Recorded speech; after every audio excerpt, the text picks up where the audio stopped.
আসসালামু আলাইকুম। আশা করি সবাই ভালো আছেন। প্রায় অনেক দিন পরে আরেকটা গুরুত্বপূর্ণ টপিক নিয়ে আপনাদের সামনে এসেছি। আসলে অনেক ব্যস্ত থাকি। ব্যস্ত থাকার কারণে আগের মতো রেগুলার ভিডিও করা হয় না। তা এবার ইনশাআল্লাহ চেষ্টা করব আগের মতো প্রতিনিয়ত ভিডিও তৈরি করা, বিভিন্ন তথ্যগুলো আপনাদের সামনে নিয়ে আসা। আমার এই চ্যানেলটার মূল উদ্দেশ্য হচ্ছে সঠিক তথ্য এবং সার্কুলার, দেশি বিদেশি বিভিন্ন ইনফরমেশন সার্কুলার এগুলো আপনাদের মাধ্যমে শেয়ার করা। তো যাই হোক, মূল আলোচনায় চলে যাই। আজকে যে বিষয়টা নিয়ে কথা বলবো, যেহেতু আপনারা অনেকেই জানেন আমি বর্তমানে বাংলাদেশের পাশাপাশি বিভিন্ন দেশের ওয়ার্ক পারমিট নিয়ে কাজ করি, ম্যান পাওয়ার নিয়ে কাজ করি।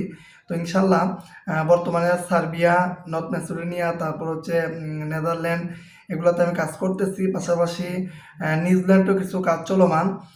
তারপরে হচ্ছে আপনার আরও আমাদের যে ফেসবুক কমিউনিটি গ্রুপ আছে, গ্লোবাল জব অপরচুনিটি পেজ, এবং আমাদের ইসিবি ফেসবুক গ্রুপ এবং অন্যান্য যে প্ল্যাটফর্ম আছে, এগুলোতে প্রতিনিয়ত সার্কুলার শেয়ার করা হচ্ছে। তো যাদের সাথে ম্যাচ হবে আপনারা যোগাযোগ করবেন, ইনশাল্লাহ আমরা হেল্প করার চেষ্টা করবো আর কি, ঠিক আছে? তো যাই হোক, যে বিষয়টা নিয়ে আজকে আলোচনা করব, অনেকেই আমাকে কমেন্ট করেছেন, মেসেজ করেছেন, কলও দিচ্ছেন, বা ইদানিং কিছু বিষয়, কিছু সমস্যা, যেহেতু ম্যানপাওয়ার নিয়ে কাজ করতেছি, কিছু সমস্যা আমার কাছে আসছে। সেগুলো হচ্ছে এই ভিসা রিজেক্ট হওয়া এবং আপনার পাসপোর্টের সমস্যা, অথবা আপনার এনআইডি। তো দেখেন, আপনারা যারা বর্তমানে যারা পাসপোর্ট করে ফেলছেন, আপনাদের জন্য শুভকামনা। যারা এখনও পাসপোর্ট করেননি, আপনাদের আশা করি এই ভিডিওটা আপনাদের জন্য খুবই খুবই গুরুত্বপূর্ণ। এবং যারা চিন্তা করতেছেন ভবিষ্যতে দেশের বাইরে যাবেন, ভালো একটা দেশে যাবেন, ভালো একটা কাজ নিয়ে যাবেন, অথবা যারা পড়াশোনা করার জন্য দেশের বাইরে যাবেন, আশা করি তাদের জন্য এই ভিডিওটি অনেক হেল্প হবে আর কি। তো আমি কিছু বিষয় লিখে রাখছি, আশা করি এগুলো আমি পরে শেয়ার করব। তো মূল যে বিষয়টা, দেখেন, আমাদের যাদের এনআইডি আছে, আমরা যখন পাসপোর্টের জন্য যখন আমরা আবেদন করব, আমরা চেষ্টা করব আমাদের এনআইডিটা মিল রেখে আমরা যেন পাসপোর্টটা করি, ঠিক আছে? এক নম্বর বিষয়। কারণ আপনার এনআইডিতে যে ভুলগুলো সবথেকে বেশি হয়, ভিসা বাতিল হওয়া বা রিজেক্ট হওয়া, বা পুলিশ ক্লিয়ারেন্সের যে ইস্যুগুলা, তো এখানে বিষয়টা হচ্ছে আপনার নামের বানান, ঠিক আছে? যেমন একজনের নাম হচ্ছে হুসেন, কিন্তু সে লিখে দিচ্ছে হুসাইন। যেমন হুসেন, HOSEN, হুসেন। আরেক জায়গায় লেখা HOSSAIN, হুসাইন। তাহলে দেখেন, দুইটা, এটা জাস্ট একটা এক্সাম্পল, ঠিক আছে? তো দুইটা নাম কিন্তু ভিন্ন, একটা হুসেন, একটা হুসাইন, ঠিক আছে? তো এটা একটা নামের সবচেয়ে বড় ভুল। আর আরেকটা হচ্ছে আপনার জন্ম তারিখ। আপনার জন্ম তারিখ 1/1/1998, আপনি ওইখানে 1/2/1998, হয় মাসে ভুল, না হলে দিনে ভুল, না হলে আপনার বছরে ভুল। এই দুইটা জিনিস খুবই খুবই গুরুত্বপূর্ণ।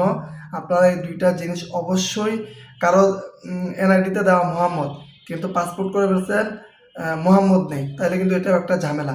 এজন্য নামের ক্ষেত্রে এবং আপনার এই নামের ক্ষেত্রে এবং আপনার জন্ম তারিখ, এই দুইটা জিনিস খুবই গুরুত্বপূর্ণ। এই দুইটা জিনিস আমরা খেয়াল রাখবো। আর ঠিকানার ক্ষেত্রে এটা তেমন সমস্যা হয় না। তারপর আমরা চেষ্টা করব এনআইডির তথ্য অনুযায়ী পাসপোর্ট করা, তাহলে কি আমাদের জন্য সুবিধা হবে, ঠিক আছে? তো আমরা যারা ওয়ার্ক পারমিটের জন্য বিভিন্ন দেশে চেষ্টা করি, বা স্টুডেন্ট ভিসায় যারা আমরা চেষ্টা করি, আমাদের সার্টিফিকেটে কিন্তু অনেক সময় ভুল থাকে। যেমন আপনার সার্টিফিকেটে আপনার নামে ভুল থাকতে পারে, আপনার কি বলে, আপনার জন্ম তারিখে ভুল থাকতে পারে, স্বাভাবিক। তো এই জিনিসগুলো আমরা খেয়াল রাখবো। তাই নামটা হচ্ছে সবচেয়ে গুরুত্বপূর্ণ, ঠিক আছে? এটা জাস্ট আমি একটা উদাহরণ দিচ্ছি। তো নামটা হচ্ছে গুরুত্বপূর্ণ। তো আপনার সার্টিফিকেটের নামটা যেন আপনার এনআইডি বা পাসপোর্টের সাথে যেন মিল হয়। আর পুলিশ ক্লিয়ারেন্সের যে বিষয়টা, অনেক সময় দেখা যায় পুলিশ ক্লিয়ারেন্স ইস্যু হয় না। তো পুলিশ ক্লিয়ারেন্স ইস্যু না হওয়ার, পুলিশ ক্লিয়ারেন্স করতে গেলে আপনার এক নম্বরে এনআইডি লাগবে, দ্বিতীয় আপনার পাসপোর্ট লাগবে। দুইটা জিনিস স্যার আপনি পুলিশ ক্লিয়ারেন্সে অ্যাপ্লাই করতে পারবেন না, ঠিক আছে? তো অনেক সময় দেখা যায় আমাদের নামে ভুল থাকে, বা আমাদের জন্ম তারিখে ভুল থাকে, যার কারণে আমাদের পুলিশ ক্লিয়ারেন্স ইস্যু হয় না। কারণ আপনি যখন বৈধভাবে দেশের বাইরে যাবেন, তখন কিন্তু আপনার পুলিশ ক্লিয়ারেন্স লাগবে। কারণ যারা লং টাইমের জন্য দেশের বাইরে যাচ্ছে, তাদের কিন্তু একটা ভেরিফাইয়ের প্রয়োজন। তো আপনি বাংলাদেশে বা আপনি যে দেশে থাকেন না কেন, একটা মামলা প্রক্রিয়া বা একটা মামলা আছে, তাহলে এটা একটা সময় কিন্তু সমস্যা হবে। এই জন্য আমরা পুলিশ ক্লিয়ারেন্সটা আমাদের জন্য গুরুত্বপূর্ণ, বিশেষ করে লং টাইমের জন্য আমরা যখন দেশের বাইরে যাব। এজন্য আপনার এনআইডি এবং আপনার পাসপোর্ট দুইটা মিল রেখে আপনাকে পুলিশ ক্লিয়ারেন্সের জন্য অ্যাপ্লাই করতে হবে, ঠিক আছে। তৃতীয় যে বিষয়টা, আমাদের ভিসা কেন রিজেক্ট হয়, তো এখানে দুইটা কারণ, আরও অনেকগুলো কারণ আছে। তো আমি দুই একটা কারণ বলবো। এক নম্বর কারণ হচ্ছে আপনার নাম। আপনার এনআইডিতে একটা নাম এবং আপনার পাসপোর্টে আরেকটা নাম, ঠিক আছে। আবার আপনার পাসপোর্ট এনআইডির নাম ঠিক আছে, আপনার সার্টিফিকেটে আরেকটা নাম দেওয়া, তাহলে দুই জায়গায় ঠিক আছে, এক জায়গায় ভুল আছে। এই তিনটাই এক থাকা লাগবে। আপনার নাম এবং জন্ম তারিখ, এই জিনিসগুলো সব জায়গায় সেম থাকা লাগবে, না হলে কিন্তু সমস্যা।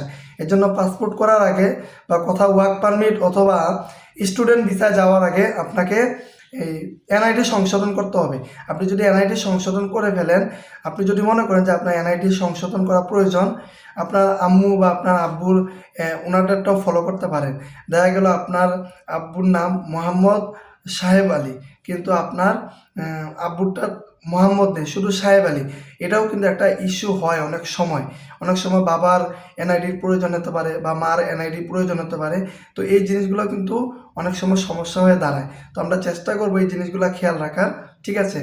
তো এম্বাসিতে ভিসা রিজেক্ট হওয়ার কয়েকটা কারণের মধ্যে আপনার নাম যদি না মিলে, বা আপনার জন্ম তারিখ যদি না ম্যাচ হয়, বা আপনার সার্টিফিকেটের সাথে যদি আপনার ম্যাচ না হয়, তখন কিন্তু এগুলোর জন্য কিন্তু ভিসা রিজেক্ট হওয়ার সম্ভাবনা থাকে। আরও অনেকগুলো ইস্যু আছে, ওইটা এক এক দেশের পলিসি, এম্বাসি ইস্যু বা অনেক আপডেট বা অনেক কিছুর বিনিময় হয়ে যায়, কিন্তু কমন এই জিনিসগুলা সবচেয়ে বেশি থাকে। এই জন্য আমরা এই বিষয়গুলো একটু খেয়াল রাখবো।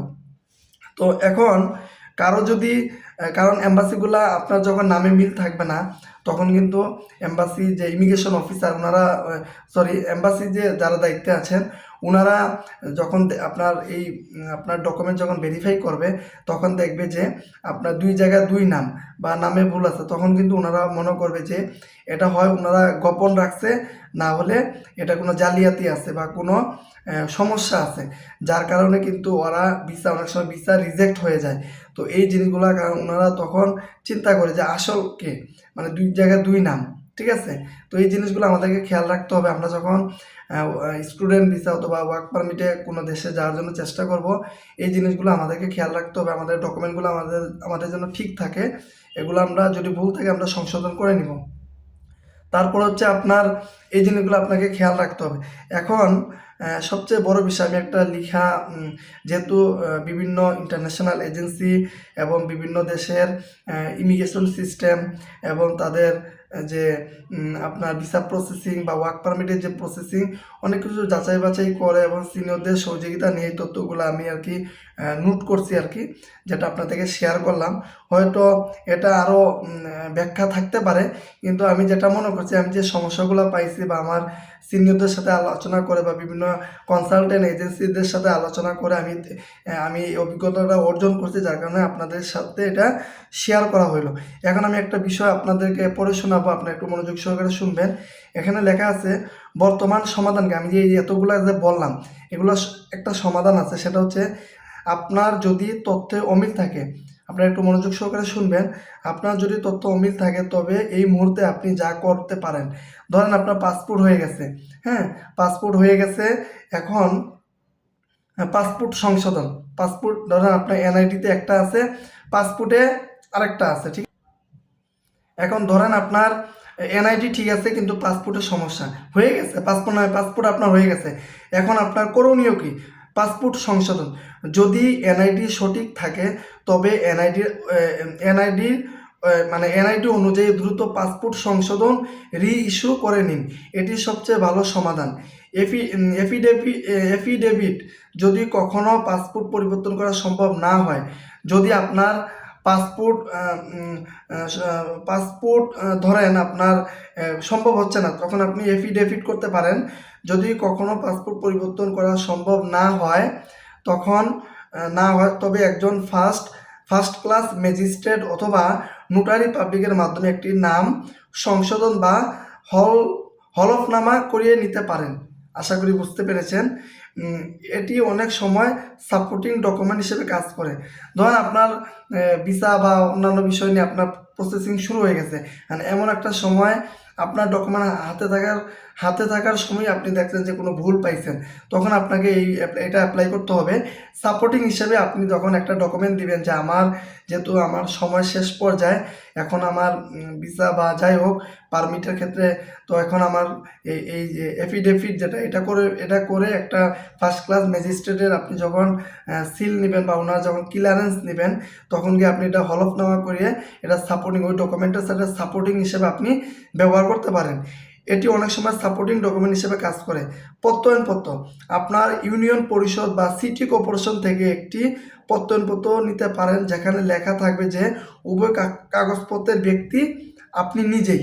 ধরেন এখন তো যে আমি যেটা বললাম, এখন আপনার ভিসা দেবে এম্বাসি, এখন ওইখানে দেখা গেল যে আপনার এখন তো এমন সিচুয়েশনে আপনার ভুল হয়ে গেছে, এখন করণীয় কি? তো আপনি এটাও করতে পারেন, প্রত্যয়নপত্র কোনো একটা ইউনিয়ন পরিষদে গিয়ে, সিটি কর্পোরেশনে গিয়ে আপনার প্রত্যয়নপত্র নিতে পারেন। ওইখানে উভয় কাগজপত্র ব্যক্তি যে আপনি, মানে আপনাকে প্রমাণ করতে হবে ওই ব্যক্তি যে আপনি, এখন ভুল হয়ে গেছে কিছু করার নাই, কয়দিন পর আপনার ভিসা ইস্যু হবে, ভিসা আসবে, প্রসেসিং হবে, তখন আপনার করণীয় হবে। তখন এই দুইটা, একটা হচ্ছে কি বলে এফিডেভিট, অথবা আরেকটা হচ্ছে আপনার সিটি কর্পোরেশন থেকে একটা প্রত্যয়নপত্র নিয়ে আপনাকে প্রমাণ করতে হবে এই ব্যক্তি আপনি। তাহলে গিয়ে দেখা যায় এটার সাপোর্টিং হিসেবে ওই ডকুমেন্টটা দিয়ে দেবে। তাহলে যারা ভিসা প্রসেসিং বা ভিসা অফিসার যারা আছে, তাদের এই বিষয়টা ক্লিয়ার হয়ে যাবে যে না, ওনার ভুল ছিল, যেহেতু উনি একটা এখানে লিখিত দিচ্ছে বা ওনার সরকারি নিয়ম অনুযায়ী উনি একটা ডকুমেন্ট আমাদেরকে এটার সাথে অ্যাটাচ করে দিছে, এর মানে এটা ভুল আছে, ঠিক আছে, কিন্তু ওনারা এটা সংশোধনের একটা ডকুমেন্ট ওনারা দিয়ে দিচ্ছে, অ্যাটাচ করে দিচ্ছে। তাহলে ওনারা একটু বুঝবে যে না, ঠিক আছে, এটা যার কারণে ওনারা এই ডকুমেন্টটা সাপোর্ট হিসাবে দিছে। তো এই হচ্ছে বিষয়। তারপরে তো রিজিকের মালিক আল্লাহ, কারণ ভিসা দিবে এম্বাসি, সেটা স্টুডেন্ট হোক বা ওয়ার্ক পারমিটের ক্ষেত্রে হোক। তো এই বিষয়গুলো আপনি একটু খেয়াল রাখবেন। এগুলা আসলে অনেকে এই ভুলগুলা বর্তমানে সবচেয়ে বেশি হচ্ছে।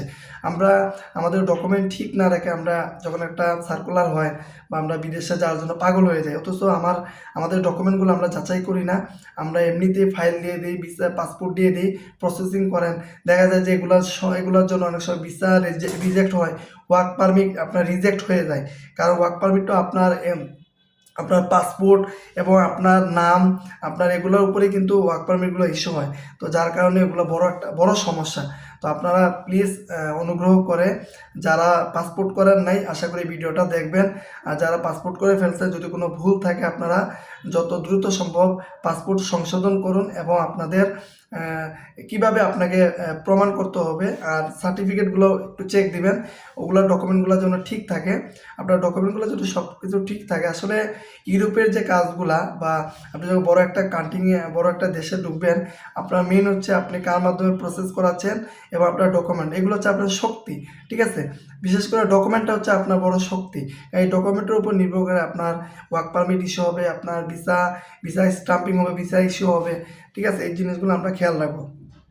তো যাই হোক, অন্য কথাবার্তায় বললাম, যদি কোনো ভুল ভ্রান্তি হয়ে থাকে কথাবার্তায়, ক্ষমা দৃষ্টিতে দেখবেন। আর চেষ্টা করব এখন থেকে ভিডিওগুলো কন্টিনিউ করা। আসলে অনেক ব্যস্ত থাকি, তার কারণে ভিডিও ওইভাবে আপনাদের মধ্যে শেয়ার করা হয় না। এখন থেকে চেষ্টা করবো আবার প্রতিনিয়ত ভিডিওগুলো শেয়ার করার। আর যারা আমার এই চ্যানেলে নতুন আছেন, আপনারা একটু কষ্ট করে সাবস্ক্রাইব করে দিবেন। যাদের সাবস্ক্রাইব করা আছে, আপনাদেরকে ধন্যবাদ, শুভকামনা রইল। আশা করি আমি পরবর্তীতে আরও কিছু গুরুত্বপূর্ণ টপিক নিয়ে আপনাদের সামনে নিয়ে আসবো। ঠিক আছে, সবাই ভালো থাকবেন। আর আমাদের global job opportunity Facebook page, ওইখানে প্রতিনিয়ত আমাদের সাকসেস এবং আমাদের সার্কুলারগুলো শেয়ার করা হয়।